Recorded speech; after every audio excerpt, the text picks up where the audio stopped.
Since the beginning of the 20th century, Westerners have been traveling to the East in search of spiritual wisdom.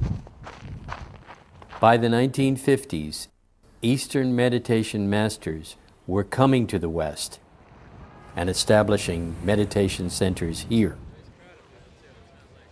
This is the story of those journeys, East and West, towards refuge.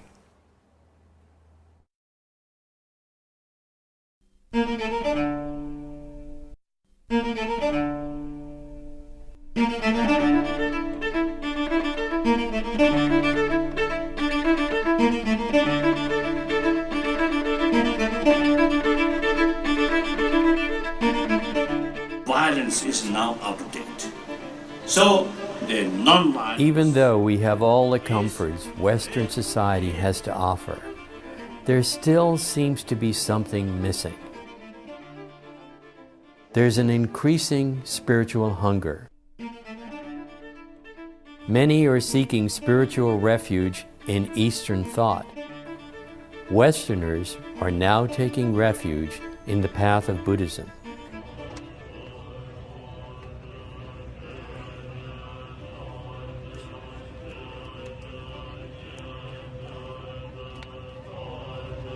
Since the fall of Tibet, those who've achieved some spiritual level in the East are seeking economic and political refuge in the West.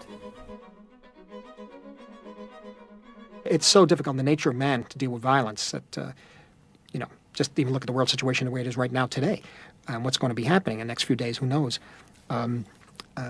It seems to be almost hopeless with the nature of man as to how to deal with violence or to suppress it and let compassion and tolerance and kindness take over. We've been involved too much with the trappings of religion, I think, rather than the actual word. And I think to a certain extent, Buddhism might give us an insight and almost a rebirth of the very essentials of what, for example, Christianity preaches.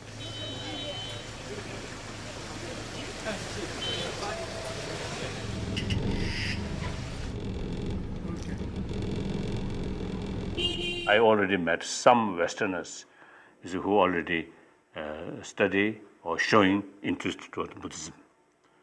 But then after 59, the interest towards Tibetan Buddhism seems, I think, quite strong.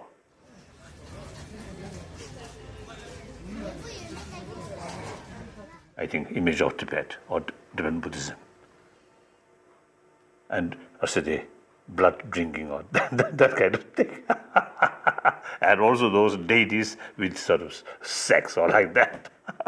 So I think nowadays, certainly I think those more serious people, now they really getting, I think, the profound sort of understanding about what's Tibetan Buddhism.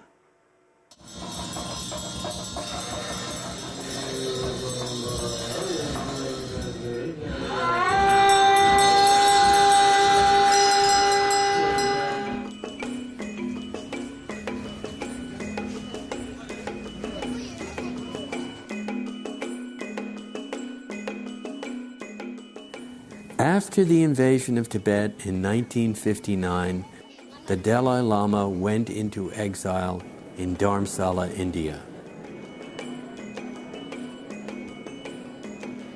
In 1959, Suzuki Roshi came to San Francisco and set up the Zen Center in the Bay Area. The influential Chogyam Trungpa arrived in England in 1964. And in 1973 set up centers in Vermont and Colorado. Since then, interest in Buddhism has exploded. Many Hollywood celebrities now call themselves Buddhists. It's the hardest thing in the world to do, to be mindful, to be present, to be living your life right in the present. I can't do it. It's there's always the chatter about the past or always the chatter about the future. I think balance, moderation, balance, those words come to mind. You know, you're functioning in the world, you're doing, at the same time you're withdrawn and watching. Is there a spiritual side, number one? Does a spirit exist? You see. And if it does, then how does one express it? And how does one feed the spirit? You know, if it does exist. Not to have fun is never a Buddhist motivation. To have fun is actually the purpose of practicing the Dhamma. I mean, the enlightenment is the highest form of fun. I think there is a deepening understanding that a true spiritual path isn't necessarily going to solve your problems. Maybe it's going to bring up problems which one has up to now managed to outrun and not have to face. They say the teacher is like the finger that points at the moon. So you don't concentrate on the finger, you concentrate on the moon. And what is the moon? The moon is your own mind.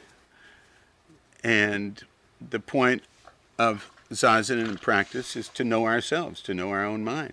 You have your own backgrounds, you have your own upbringing.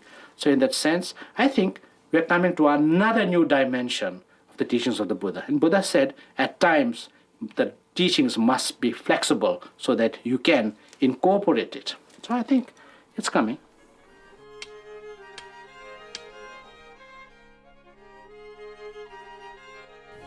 Taking refuge with a meditation master is the initial step on the Buddhist path. Many meditation masters at present are Tibetan and bring with them strong elements of Tibetan culture. An increasing number of Westerners have been ordained as Tibetan Buddhist monks and nuns.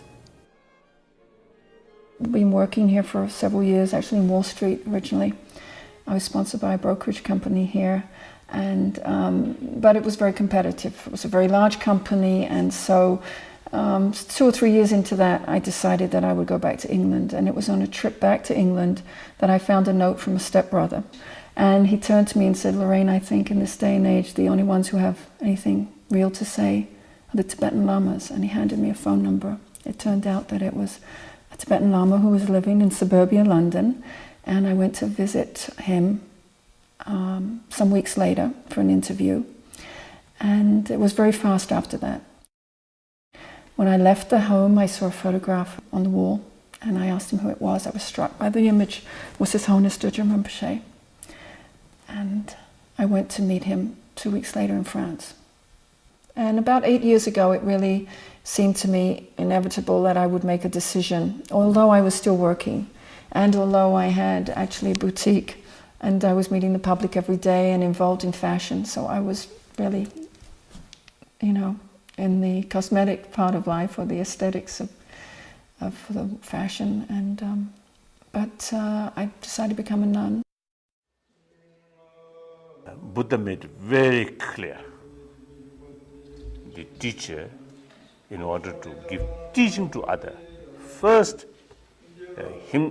himself or herself must get deep experience.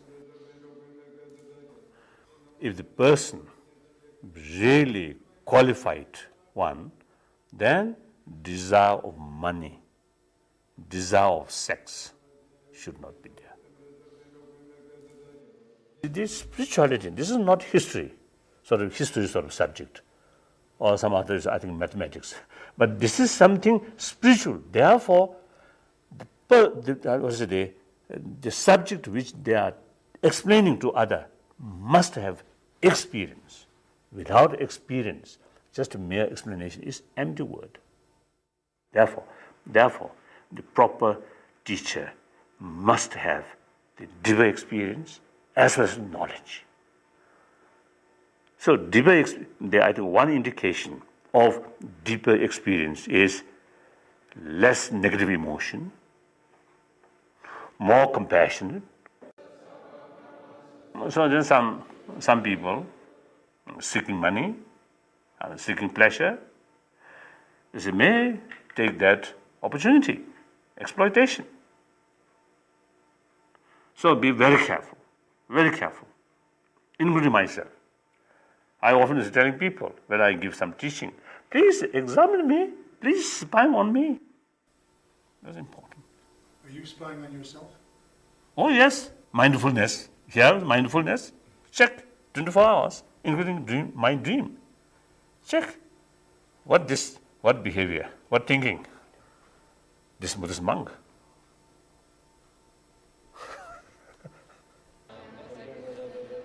Buddhism emphasizes that one should examine carefully rather than follow on blind faith.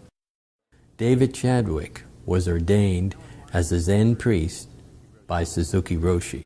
When Suzuki Roshi lectured about precepts, when he got to the precept about don't sell drugs or no, don't sell intoxicants, he sometimes would say this means don't sell Buddhism, because he seemed to be more concerned about his students' intoxication with the ideas around Buddhism and practice and enlightenment and all that than he was about their being carried away by drugs. Because of the writings of D.T. Suzuki and Alan Watts and the Beat poets, there was a lot of interest in Buddhism because it had gone beyond, they'd run into a dead end with existentialism and with the sort of nihilism that had developed, right? And a door opened where there was something they could do. So many of us were reacting against regimentation and all the rules and control of society. We'd become hippies. We were into do your own thing. We came to Zen Center and we find ourselves following schedules, sitting for 40 minutes with our legs crossed even if they hurt. So yeah, there's all sorts of little almost military aspects to at least studying Zen with a community or in a monastery or at the temple. But, well, it's like being a ballet dancer. You want to be a ballet dancer, you've got to be disciplined. I mean, at least you've got to go through a period of discipline. We are told that when you take refuge, the underlying the basic cause of taking refuge has to be a fear, like you're afraid of getting wet, therefore you take refuge under umbrella.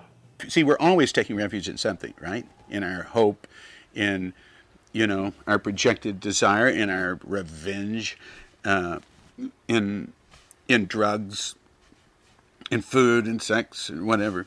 And I don't think there's any need to give up anything in particular, but to take refuge in big mind is it's quite a leap. It's not easy to do, and that's why we need each other. We have to work on this together, even though institutions and people, we always irritate each other.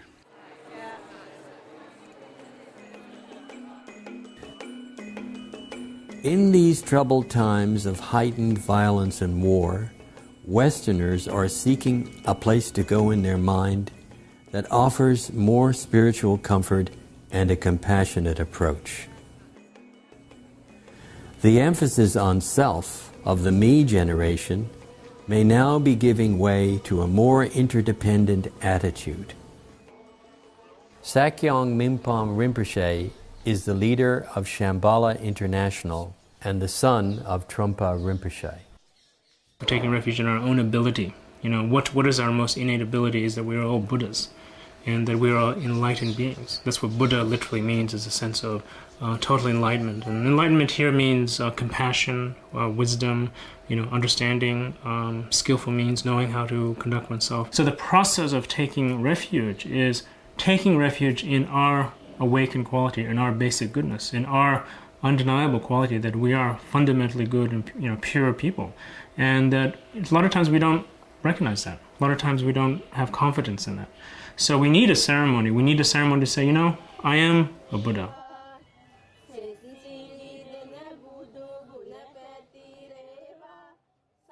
There's an old story where the Buddha was traveling and doing many different kinds of spiritual practices, and he became very emaciated because he stopped taking food, and he became very, very thin and basically fainted and passed out.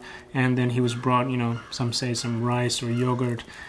He took the food, was able to nourish himself, and then after that it's said that he, meditated and achieved enlightenment.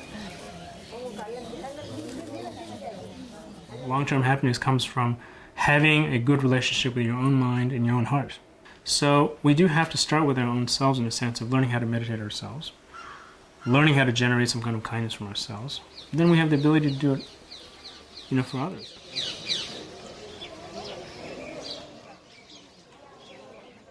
I think Buddhist concept, not just the single-pointed meditation, that sometimes may bring stability, but not necessarily sharpening your mind.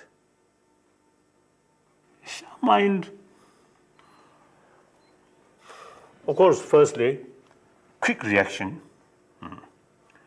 Then second, the quality of sharp mind is penetrate. Not only the superficial, but more penetrate, deep down. And also the awareness, the consequences, so rapidly.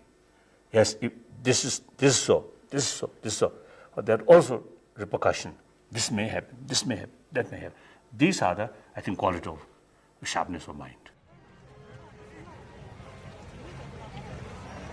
Today, people seem willing to explore areas that were previously dismissed as fantasy.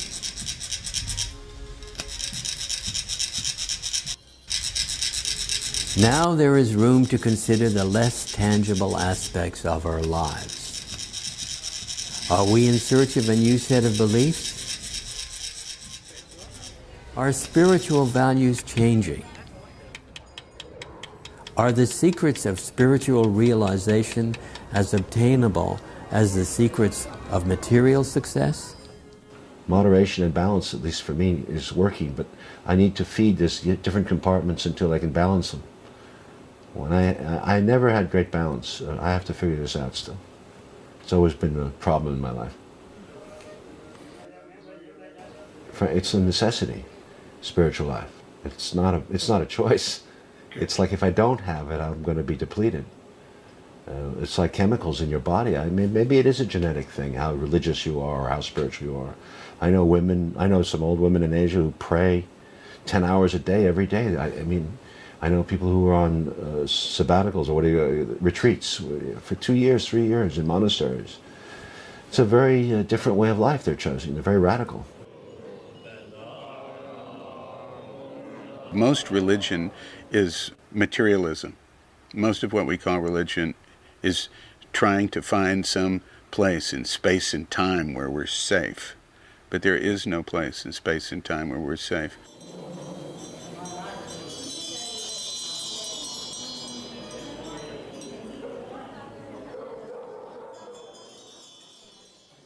Philip Glass is a composer and a Buddhist. There's no doubt that Tibetan Buddhism has had a tremendous impact on the West already. Buddhism generally has been coming to the West probably for the last 100 years.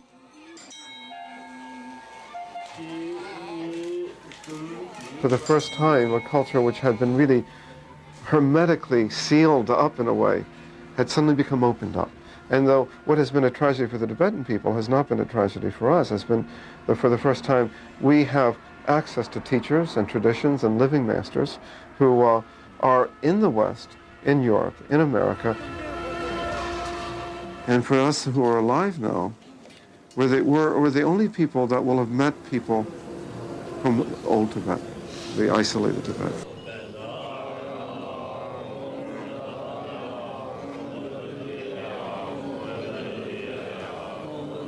Nothing more definite than your own death, and that addresses the whole question of your impermanence. So these are ideas which in the West we almost always are in the process of denying.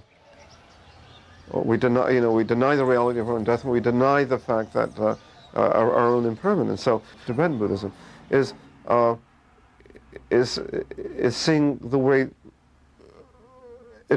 things really are and the way our life really is, instead of creating a life of fantasy, fiction, and denial about things that we'll never be able to deny ultimately.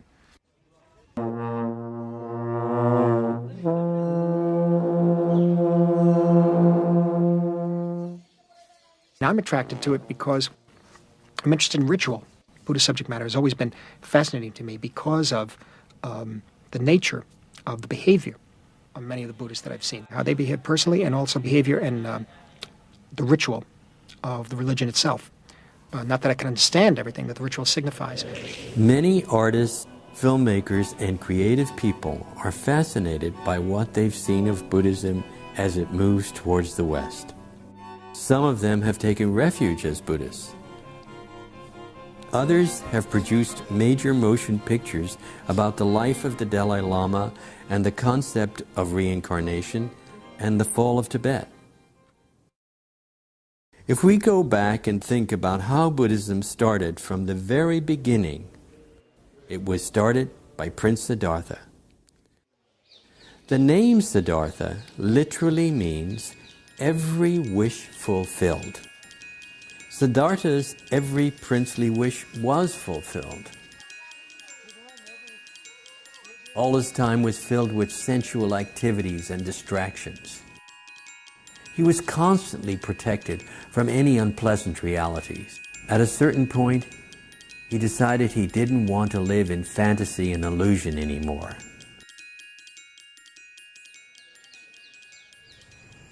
As the story goes, he wanted to see the world of reality.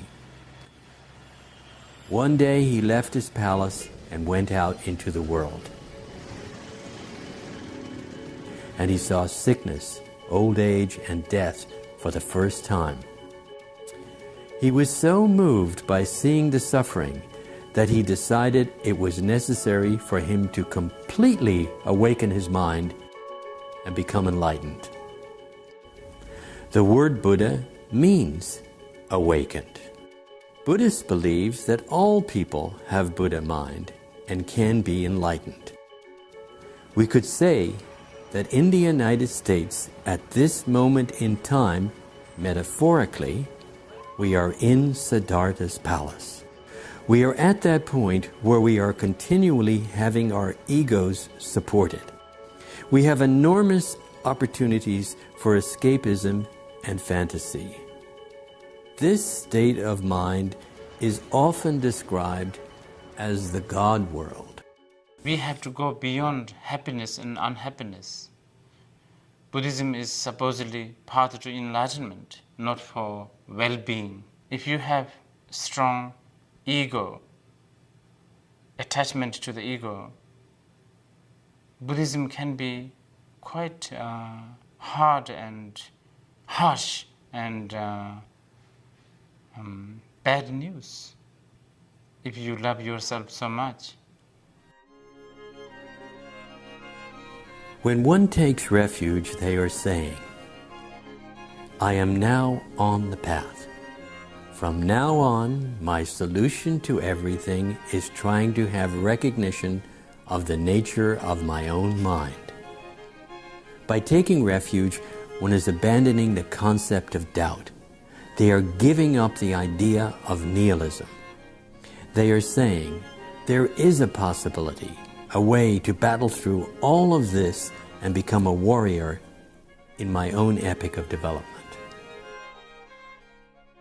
In Buddhism, when we say, I take refuge to the Buddha, the word refuge actually means I accept that myself, my nature, is the Buddha. And I accept that this being like a Siddhartha, I accept that he managed to discover that Buddha nature and use him as a model or an example, and then take the similar path that he took. The West is taking refuge in Buddhism, and Buddhism appears to be taking refuge in the West. Perhaps the West's fascination with Buddhism, based in the development of mind, may be attributed to the fact that many in the West have gone through some form of psychological exploration, such as psychotherapy and other self-examining remedies. Zangzar Khyentse Rinpoche is an abbot of a monastery and director of the film The Cup. Well, I see a lot of influence, not only in the West, just generally in the world, coming from television, film, magazines. So image, therefore, is definitely probably the strongest influence that we have. And then, of course, the sound. And we have in the film both. And it's one of the reasons why I chose to become a filmmaker.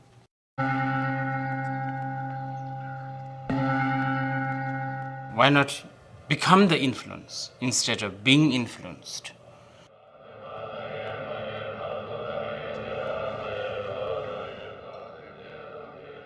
I think in the film, The Cup, I have mentioned about why change is necessary.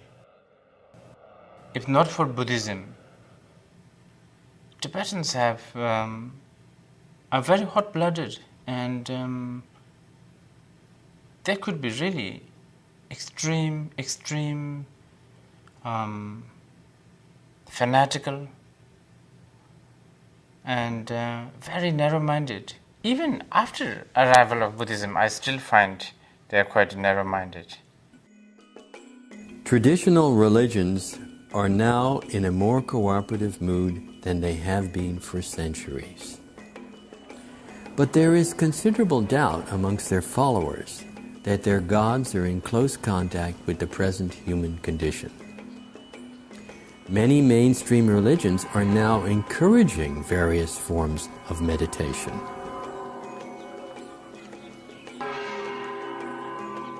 But because Zen and Buddhism are new in America, there's an idea that they're more pure, that they are more effective, that they're more real and sincere than other religions. Now in Japan, they tend to think of Christianity as more sincere and pure and real, and I think of Buddhists as sort of an old dead religion that's just priests are only interested in money and drinking and stuff like that. But, you know, Buddhists are not necessarily any more enlightened than Christians or atheists or anybody. But I think Jesus taught that it's thought itself that is God. Change tradition sometimes may harmful. So therefore, now in the field of religious faith, I feel Westerner, like United States or Europeans, generally the Christians, and then Jews, Judaism, and then to some extent Muslim. So therefore, the people from this area, better to keep your own tradition. Not, I think, not follow to other tradition. Because sometimes it may create more confusion. Bernardo Bertolucci is the director of the film Little Buddha. The film explores the issues of reincarnation and how candidates are chosen as tokus, or incarnate lamas. One day I read about a boy, a Spanish boy, who has been recognized a tulku. It's called Lama Ozel. So I called my friend Paolo, and we start to talk about that. And I'm very interested on the fact that a Western boy can be the reincarnation of maybe a great Lama, Tibetan Lama. Of course it is possible. But before everything, it was necessary, it was needed for me a kind, not only the authorization, but the blessing of His Holiness, the Dalai Lama. And he said, how do you call it? I said, if I can, I'd like to call it Little Buddha. And he starts to laugh and says, oh, we all have a little Buddha inside us. And he said, yes, it happened and it can happen. And it was, he was incredible because he told me, you know, we have to be careful sometimes because sometimes this, finding this reincarnation is a rip-off. I said, what do you mean? He said, you know, maybe there is a monastery, very poor, which finds out that somebody quite rich in the valley is expecting a baby, so they get excited, said, oh, this baby will be a tulku, so we can get some money. And so he said, there has been a lot of speculation about tulkus, and so like he warned me very honestly about the fact that not every tulku which is found is a real thing. Power, money, sex, control, I mean, it's the same old story wherever you look. It's in Buddhism, it's in Christianity, Islam, Hinduism, you name it. It's in business, it's in anywhere you look. It's human nature. One of the problems in Tibetan Buddhism, because of you know, this tantric aspect, I mean, certain lamas use that and to seduce women into thinking that there's something special and that they're going to be tantric consorts.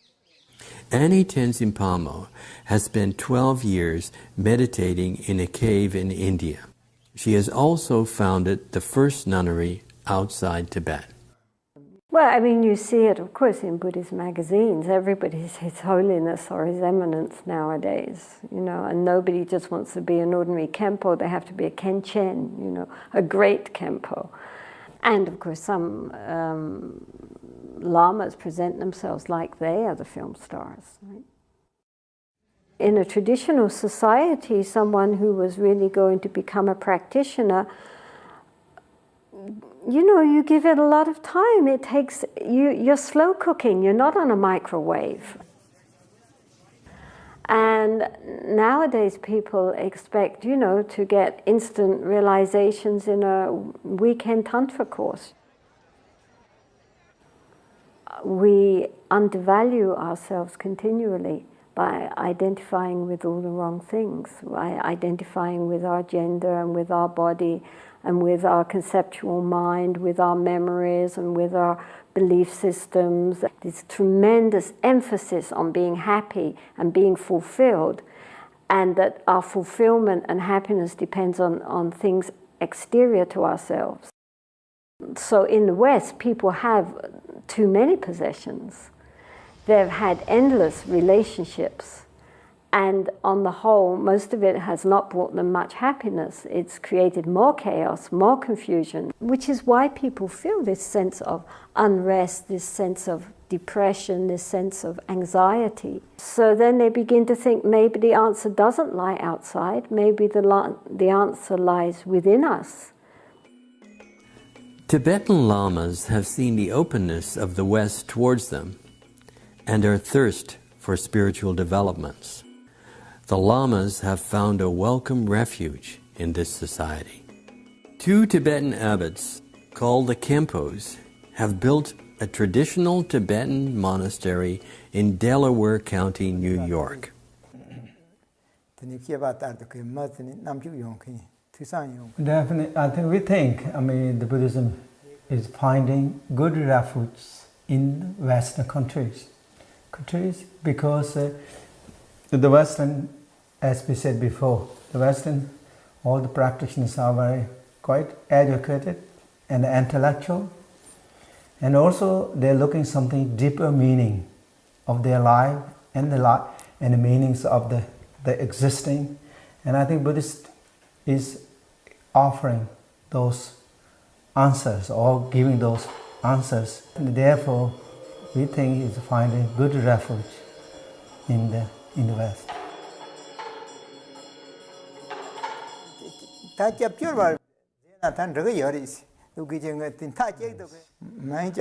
that, according to Buddhism, until you take the refuge, you're completely, maybe you're already refuge, you're relying to someone all the time and looking the solution all the time outside.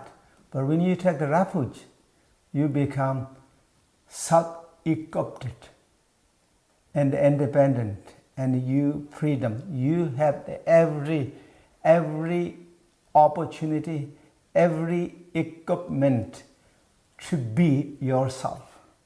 Therefore, when you take refuge in the Buddhism, take refuge in the Buddha Dharma Sangha, you are in the freedom and you are independent. And then that's it. You can celebrate Independence Day that time. This country has the great right and great freedoms, so we definitely take the refuge to the freedom of the Americans, all the rights and independence. We like also all the modern technologies too, so in a way, those are great. Even though we don't know too much about those things, but we enjoy the television, we enjoy the telephone, we enjoy the computer, email, and all those things, the modern common and a fax machine. So we enjoy, definitely. But more than that, we really enjoy and appreciate, and we take refuge in the freedom that what the American offers, or this great country, or the Indian offer to us. America is a country that has been involved with freedoms of all sorts. Religion in this country is seen as a freedom, not as an oppression as it is seen in Europe. At this time, many people are getting involved with Buddhism. They are just beginning to learn the language. In Buddhism, the path is not a path that's laid out, that you say, oh, this is the path, I'm going to follow it. It's the hunter's path. It's always changing. There is no path. You look for the signs of the animal. You look for the scat of the animal. We are uncomfortable with the concept of blind faith. Our Western education has taught us to think everything through and come to a logical conclusion. This logic leads us to seek a path that is less dogmatic and more open to individual needs. We need a way that has more freedom and choice, which is in line with the visions we have of ourselves as Westerners. His Holiness Shempen Dawa Rinpoche, son of His Holiness Dujim Rinpoche, has many centers in the East and West. You've got to dissolve the notion of the path itself. And the Buddha, who is Buddha? And what is Buddha? It's none other than our own enlightened awareness. We are all enlightened beings, except we're confused by our emotions. You see, there may be some people interested in the intrinsic kind of way of the mandalas are drawn, the way ritual things are performed. There are certain people that are fascinated by that. You know, they see that as something glittering, something very attractive. But when they look really into it, and when they really get into it, and then they begin to say, oh, these are not important. These are things that has to be abandoned. Follow the path, which eventually becomes pathless. The time now where so many people are interested is a result of what has been laid by great teachers. It's their prayers and aspirations are being fulfilled now. So in the sense of it, I think we are now, my generation of teachers now, or lamas or whatever, we are learning how to communicate that to you all. So I think we are coming to another third level where Dharma will be according to your way of living, your way of thinking. Like Dharma becomes a everyday household word. I think that's going to come soon. Buddhism expresses the view that everything that exists is by nature mind. It is the mind in which all spiritual ideas are invented. When one takes refuge, they wish to enter the awakened state and to have full recognition of the nature of their mind. They take the path towards enlightenment. That's another thing about Buddhism that I found over the last few years, 10 years it's been, you can't hide anything. You're bound to tell the truth. Because whatever you hide is seen anyway, in some way. I don't know how, but it is. Oliver Stone, Oscar-winning film director and Buddhist. I don't like the word took refuge. I know it's a holy word, I just don't like it. I don't think of it that way.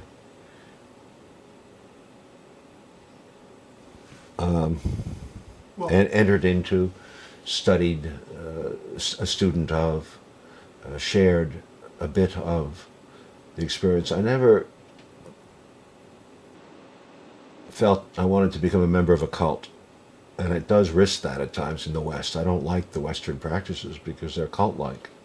And also, frankly, slavishly devoted. I find that Westerners spend more time, almost an exaggerated amount of time, doing their self-torture or self-revelation or self-consciousness, whatever it is, but they change their lives too abruptly.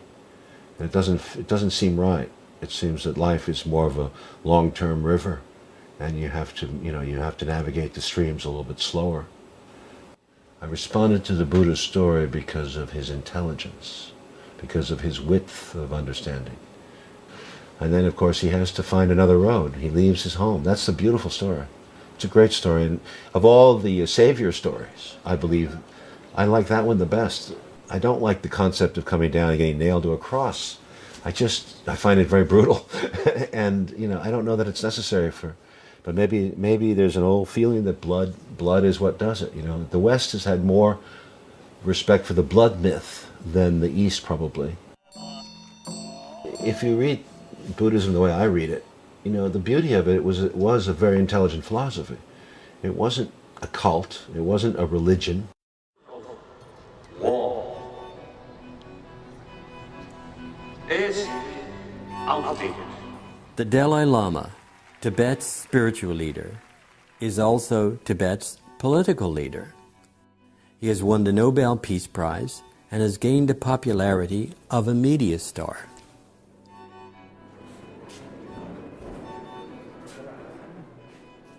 Then I think one important, the very purpose of Buddha Dharma, I think, like any other tradition, change of our emotion.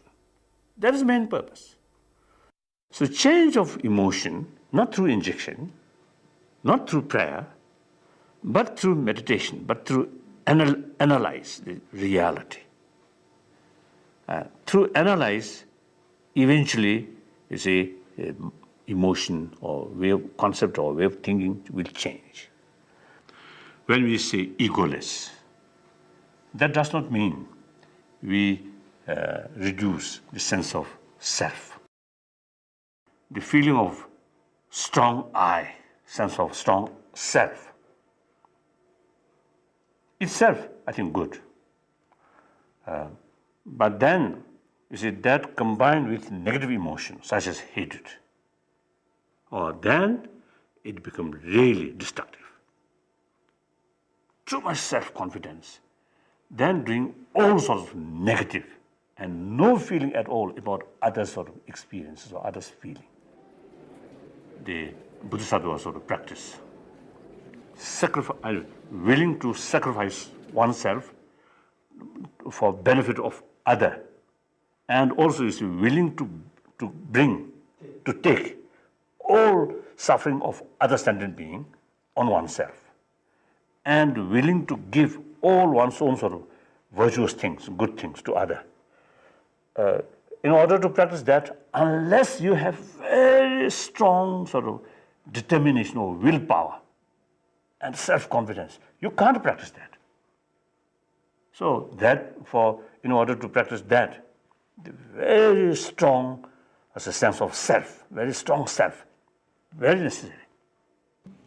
The Buddhist lamas coming to the West are seeking spiritual refuge in a better economic and political environment for their spiritual practice and life. It is the Westerners' fervor and enthusiasm which encourage so many lamas to offer their wisdom to the West. Tibetan sort of tradition is only important for the Tibetans. What had happened in Tibet was something sad and all that. But it has brought a lot of good consequences too. If not for what had happened to Tibet, none of these great people, such as Chogyam Trungpa, would have ever come to the West. Tibetans are taking refuge politically, economically, to the rest of the world. And rest of the world, some are taking refuge to this living tradition of wisdom and compassion of the Buddha. And that's a very good exchange, I think. Out of material facility. Melissa Matheson wrote the script for the film Kunda about the life of the Dalai Lama. What is Buddhism about? And I've just gone from the big, elaborate, mysterious, fantastic picture of, Tibet on top of the mountain to what the people sitting in the room quietly are about. But you do see that this is about what's inside you, that it's about it's about your inner sense of responsibility and kindness. And do you need to live in the highest place in the world on top of a mountain to practice it, to be it? No. You could be living in a jail with guys, throwing feces at you and have it. So Tibet will survive without Tibet. There is something very particularly attractive about the Tibetans to Westerners, and there is a dignity in these people that is, I think people hope it's a little contagious, and there's a joy because they are a joyful people, and there's laughing, and there's lack of self-consciousness, and there is an intrinsic happiness, and I think you see it. Everybody's a Buddha, everybody is been your mother, and so everybody's interrelated, and they have a belief in the interrelatedness, the interdependency of their experiences with one another. They don't quite get the way we live. They're kind of astounded at our bubbles, that we all live in these bubbles of anxiety, which they find terribly amusing and just don't understand why we don't see that it's all an illusion, so to speak, and we're very tense and dealing with our little moment-to-moment stuff. Coming back to Hollywood, even if it's the new trend, I see people kind of trying to trim down the excesses of their lives.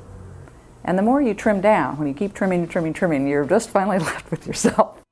Tibet by nature was a hierarchical culture, and the West is a free and democratic culture.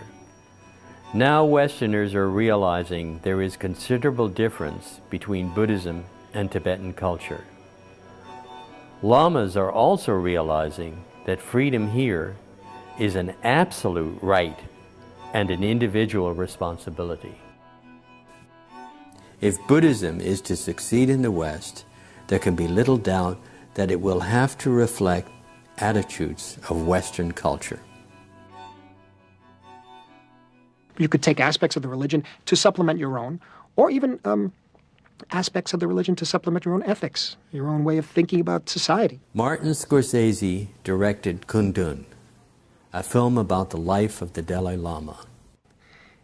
I'm not Buddhist, so I don't really understand the finer tenets of Buddhism and that sort of thing. But the one thing that I aligned myself with were the people and the idea of the religion, the idea of compassion and kindness and tolerance and ultimately pacifism. And I thought that for me is something that has to be explored.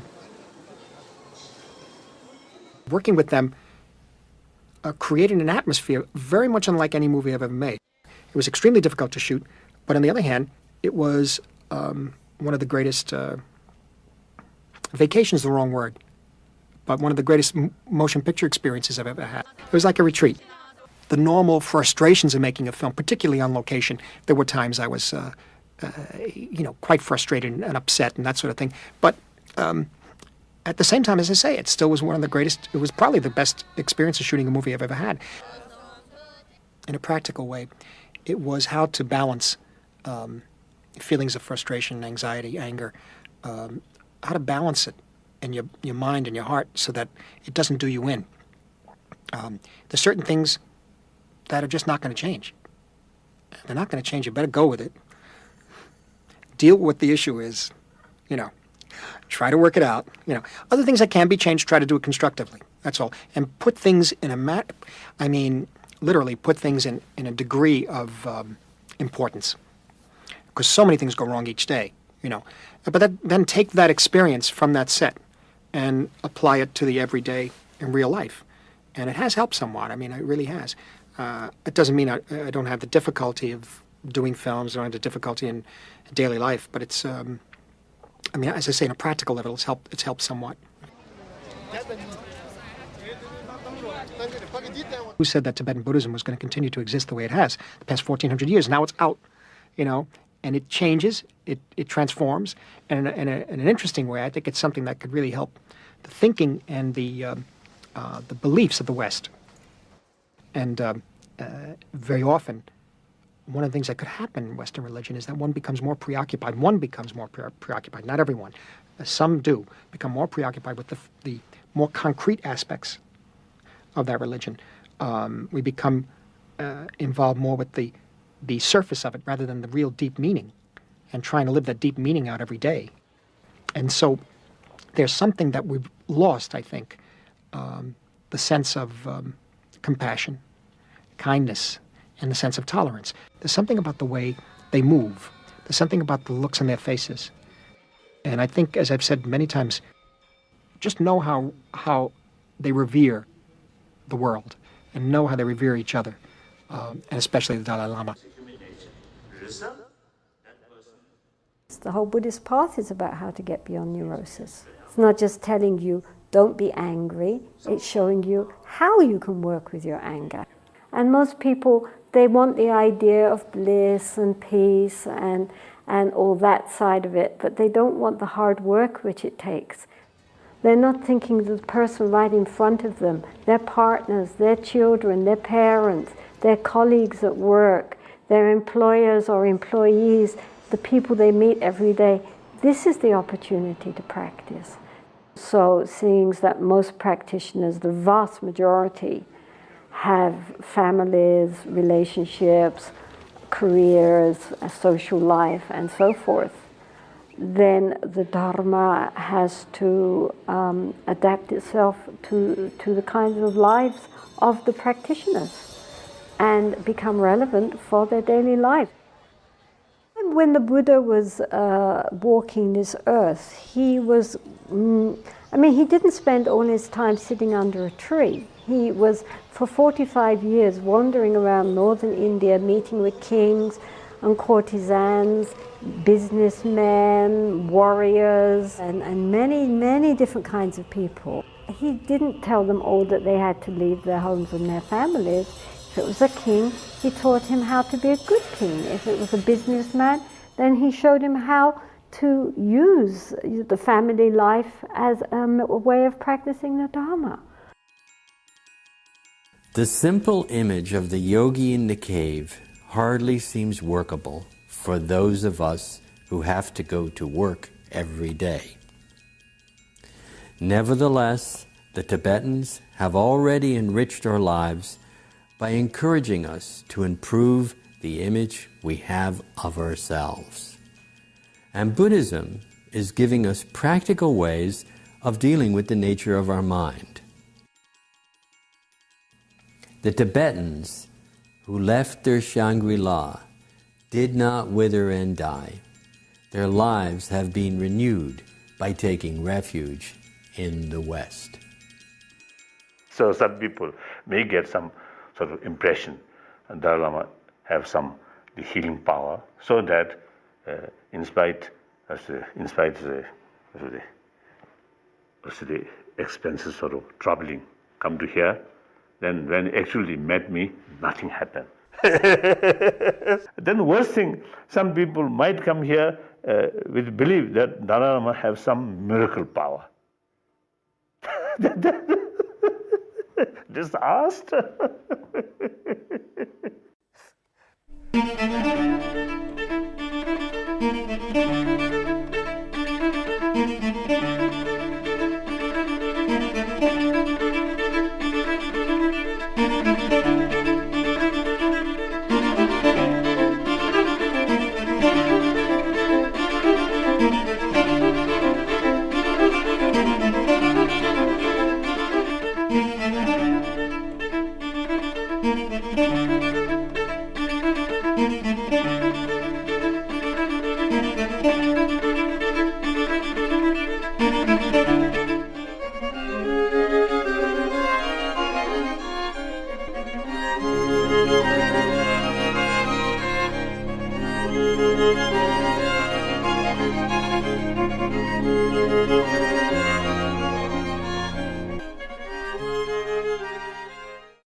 Rinpoche, is Buddhism taking hold in the West? It seems nowadays some scientists, especially in the field of brain or human psychology, human sort of the people, scientists who are sort of working about human emotions. Now it seems in that field, Tibetan Buddhism, I think some potential to help them. And also we also can, I mean, what's it useful is to learn their result of their experiment. Western sort of scientific sort of way, and Buddhist explanation mainly based on experiences, and through jointly, perhaps I think helpful. In what way is it helpful? I think Buddhist theory, the theory of interdependency. I think that theory, even the politician or businessman, I think that sort of concept, I think help to widen their perspective, perception. Some my friend, Westerner, who later used to told me, because of Buddhist sort of concept, you see, they survived in spite some personal tragedies sort of experiences. Some of them, some told me, unless they have that kind of new sort of concept from the Buddhist sort of way of thinking, he or she is really passing through very, very difficult sort of period. But they survived because of the Buddhist concept. What about people in other religions? Certainly, remain as a Christian. But at the same time, take some Buddhist sort of concept of sort of, I think I feel one sort of the concept, the Buddhist concept, mother sentient being, all sentient being, not only human being, but all other sort of sentient being is considered something sacred. Respect their life, concern their welfare. I think that's good. Do you mean people should not change their religion? You see, in early 60s, I have one Polish lady, one old Polish lady, who really helped a lot for Tibetan refugee, and eventually become a very sort of close friend. And then she originally a member of Theosophy. So she a lot of sort of attraction towards Buddhism. I think because through my sort of the personal sort of, I think, friendship. Then I think when she passed away, I think her age, I think 80s. So at the time of her sort of death, or just before his death, it seems in her mind some confusion. The Buddhist concept and concept of creator seems some sort of confusion. Has the movie Kundan about your escape from Tibet made Buddhism popular? The real Buddha story is it cannot act by one ordinary person. Of course, to us like that, to either Christian, ordinary human being, you see, acted, no matter how sort of expert actor, can't act the real Jesus. So similarly, in Buddhist case also it's the same. However, you see, one good actor acted as a Buddha, and some story of his as a part of his life, certainly is useful to reach Buddha's, I think, basic message of Four Noble Truths to millions of other people. So similarly, Kundan, about my story, I think I'm helpful in the sense to promote awareness of Tibet and awareness of me personally. When I give this public talk, when there's a large number of people who came, then at the beginning I always make clear, if someone is come to here with great expectation, that's wrong. I have nothing to offer to you, nothing, except some of my experiences. Did you have to study to become the Dalai Lama? I think I started to learn by heart some of the text. I think my age around 6-7 years old. So still, whenever I have time, I study or remind those texts which I studied before, some new text. Still, I'm reading whenever I have time. How do you choose a Lama? The real quality of the Lama is knowledge of the Buddha's teaching and experience of the Buddha's teaching. So ultimately, still, the sort of Buddha's teaching is the ultimate, teacher. Do you mean the teachings are the ultimate teacher? So there's some stories. One Tibetan Lama, when he about to die, some of his sort of disciple now showing, sadness and cried. And he asked, why you're so sad?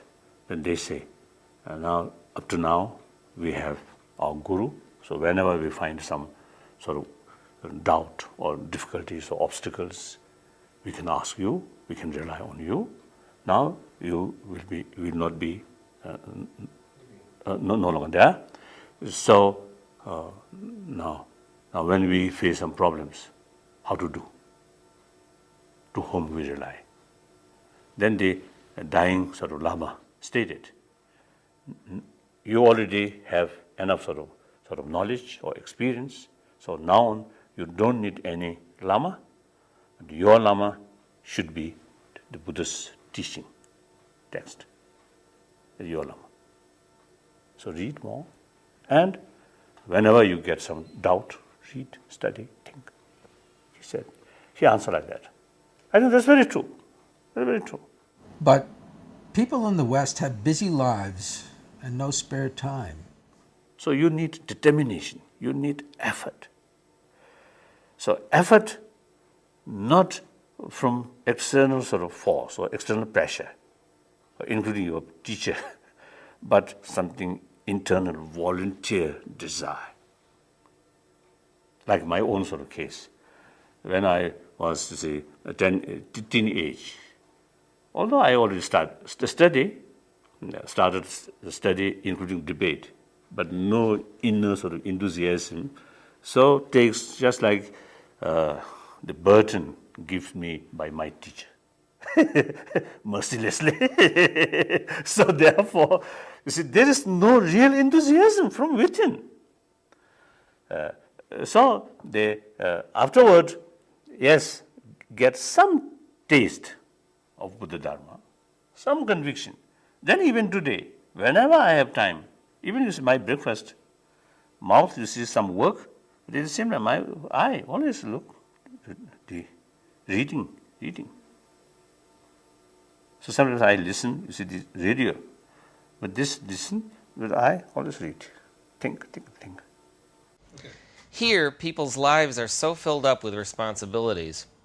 You will not have sort of feeling of tiredness because of internal enthusiasm. So then time factor is nothing. Time consumption is then, you see, not important. Whenever you have time, you're always willing to read, think, and meditation. So therefore, the enthusiasm, in order to develop enthusiasm, you need conviction. Yes, through this practice, I get this benefit. If I remain like today's sort of mental state, just like another person, now one example, I get sick, I'm getting older and older, so eventually I have to die. So then what use? These are the material things. Even my friend, at the time of my death, I have to live. Even this body, I have to live. So the only thing, mental quality, quality not only just mere knowledge, but some deeper imprints in our mind. That will go next life. 1,000 lifetimes, millions lifetimes. This will go. This will benefit. So through that way, we'll go to Buddhahood. If you study, through study, once you know these questions and time and answer, although you see, I think basic sort of structure, Kasuta, given by Buddha himself and all these great masters, and the further personal investigation, then you get more conviction. Conviction brings more enthusiasm. Enthusiasm brings more effort. More effort brings better result. So that's why you see they need. You see, study knowledge. It's just a prayer.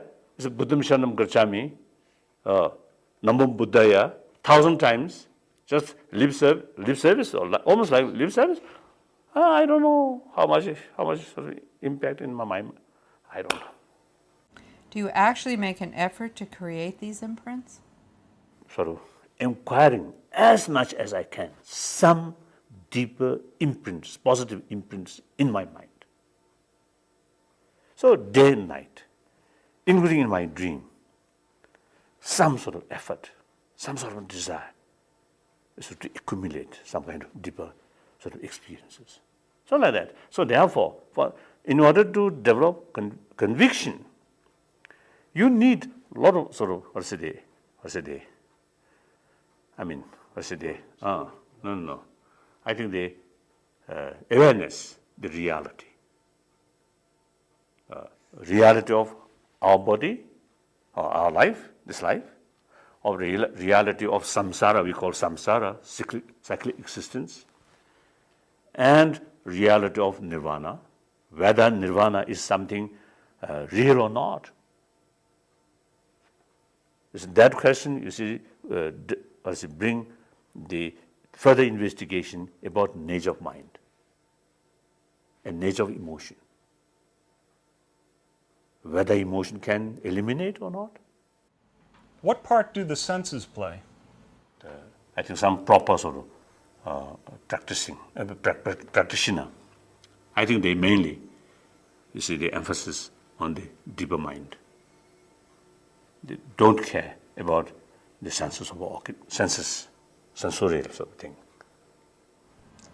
Including movies and television? To some people, I think the sensorial sort of power, very, very effective. But then pictures, sounds, smell, I don't know. Smell and taste, I don't know. Otherwise, you see, the image or art in the form of picture or form of color, form of sound, I think really touch their deep insight. But some people may not that. I think one example, I think in the past, I think one under Milarepa, I don't think. I think he don't care what sound, or picture. I don't think. He always used his deep sort of insight, not relying on sensorial or say experiences. I don't think. I think, roughly speaking, may not be right, but my impression, I think in the ordinary people, or in some people, I think usually they always sort of, their mind go outside. So and there is for such people, I think through music, through some sort of visuals. Now, I think certain positive as well as negative sort of message, imprint, sometimes unconsciously. Is Buddhism okay for everyone?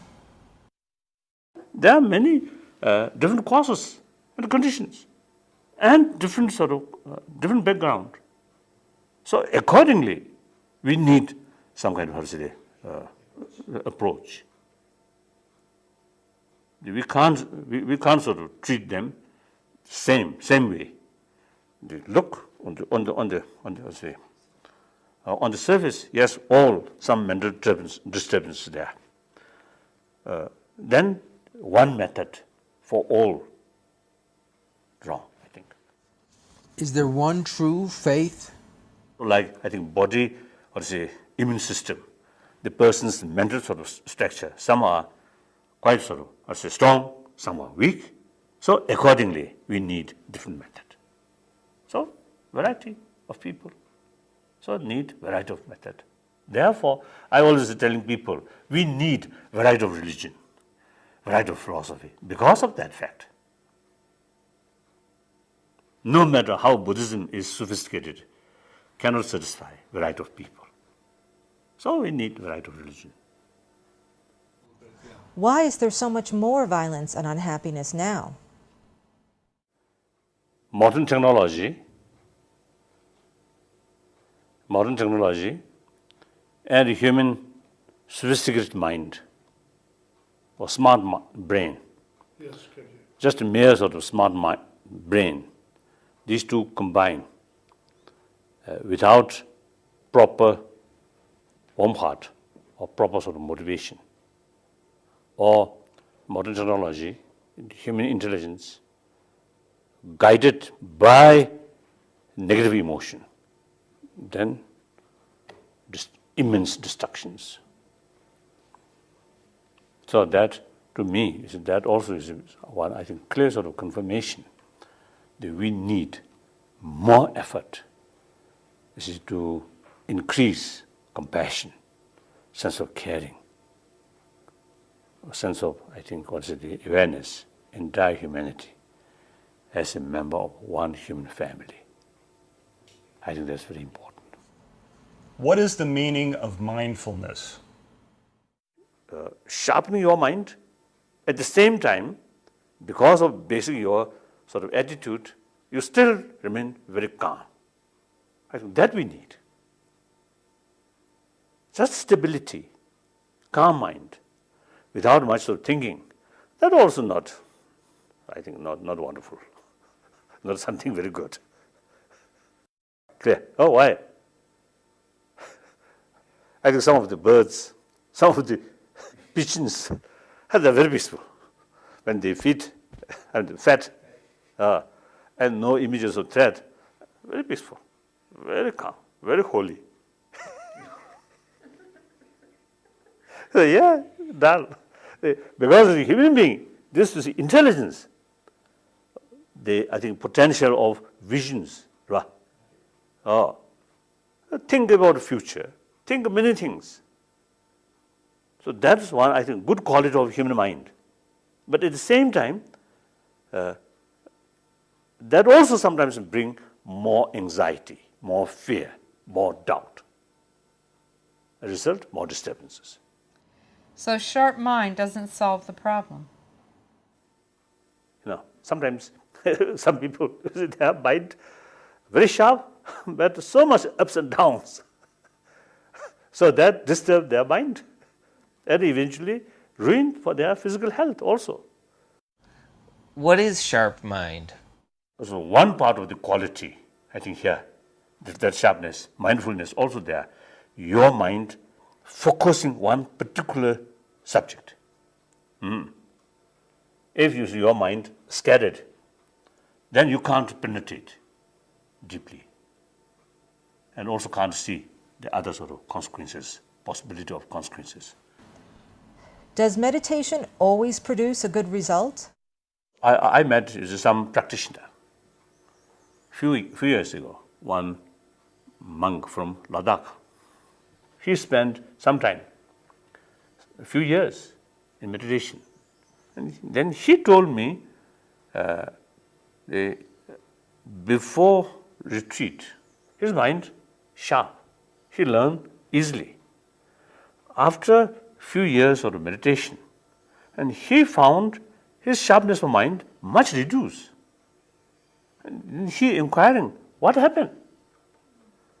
Of course, I have no clear answer, but there is possibility, two possibilities. One possibility is the real sort of samadhi, the single-pointed mind. There we should not only just your mind live on one single sort of point, but you should have full alertness of mind. If you emphasize on just a single-pointed, without moving, or neglect about sharpness or about the alertness of the mind, then there is danger. It's harmful to reduce your sharpness of mind. This is one thing. So meditation can become illusion. Some Chinese, inquiring me, some of their master, sort of meditation. It seems it's a single-pointed mind is experience of single-pointed mind. Seems great, seems good, but the person becomes something very cool, not much sort of sensitivity. So some Chinese inquire about that. Then again, I told two possibilities. One, again, is a similar thing, as I mentioned earlier. The second, the interpretation of emptiness. If go wrongs, then that also happen. Yes, all are just sort of illusion, just mirage, no real one. So, because of that wrong conception, then feeling reduce. Is it different with the tantric practices? In tantric practice, now some method, you see, to reduce or to withdraw you see, the grosser level of inner energy with that in a grosser level of mind through some technique. You see the press these veins.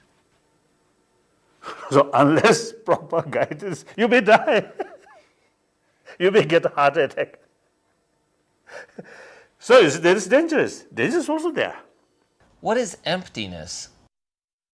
According to some Buddhist school thought, they say the ultimate nature of that mental state, complete purified of mind, that very nature is emptiness.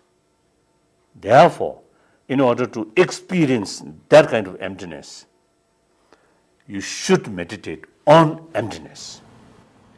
Do you have to be a Buddhist to become enlightened?